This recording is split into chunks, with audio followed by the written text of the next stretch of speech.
Hello everyone, welcome to our channel Isc Steno. We are starting the passage at speed of 110 words per minute. Start. Madam Deputy Chairman, I rise to participate in this discussion not with a view to ventilate particular grievances or to secure concessions and relief in the taxation measures. I am one of those who believe that there is no justification for additional taxation unless the conditions laid down by the Taxation Inquiry Commission are complied with. It was a commission presided over by no less a person than Dr. John Mathai, one of our illustrious finance ministers, and it laid down that there was no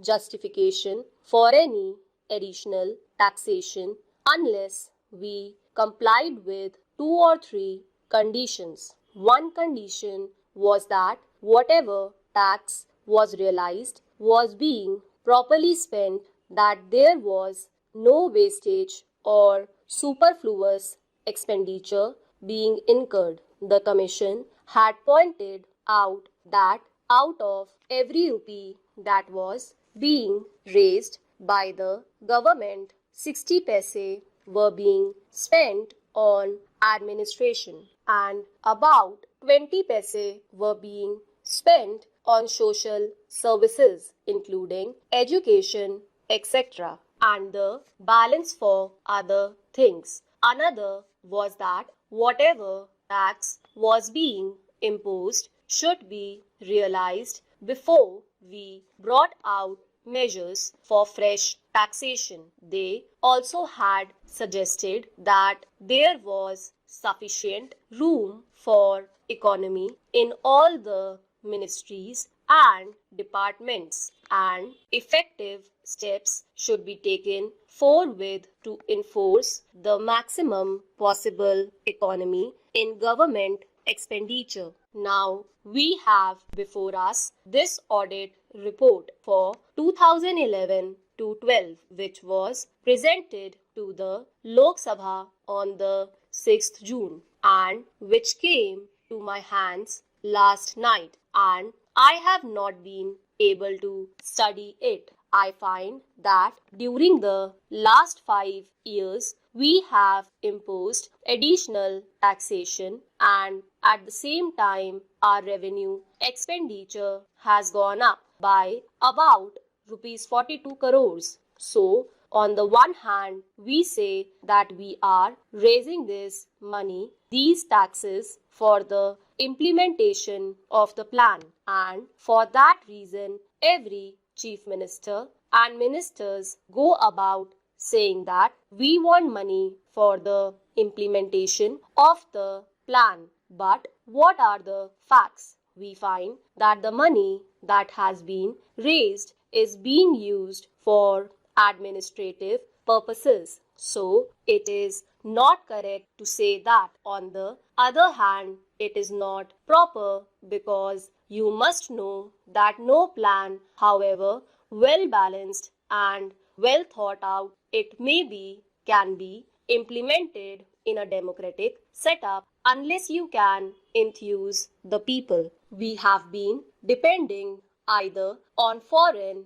aid or on indirect taxation or deficit financing, and more than once I have pointed out that these measures will not help to enthuse the people, and unless the people are enthused, we will not have any successful results so far as planning is concerned. Now it is necessary, it is time that we should take stock of the situation, for we have had 54 years of freedom and 52 years of democratic rule and of planned economy. What are the results? I am not one of those who minimize our achievements. We have had some achievements which are remarkable, of which we can be found. We have had 3 general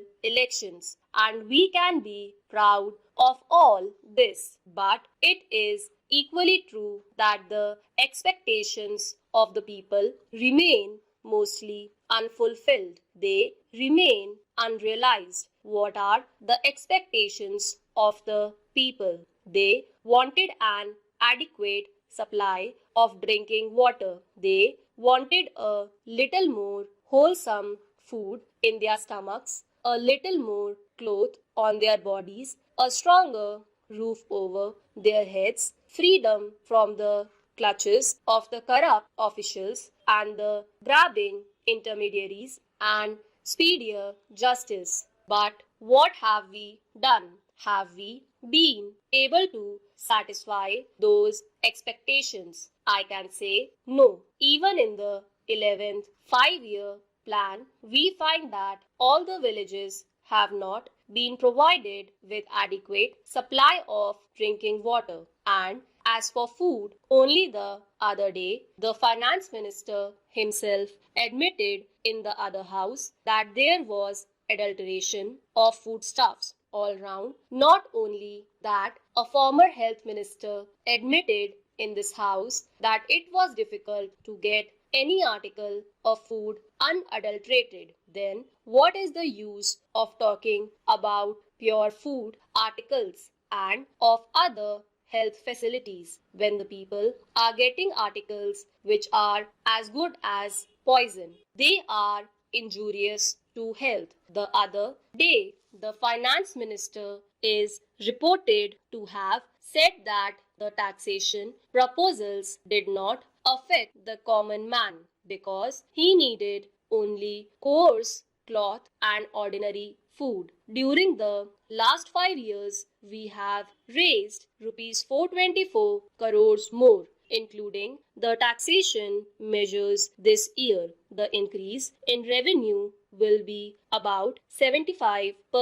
Since 2006, we have raised additional taxation to the tune of 75%, and during the 5 years preceding this year, the revenue expenditure has gone up by 85%. I would like to know how much of this amount has gone towards developmental expenditure and towards social services. Stop.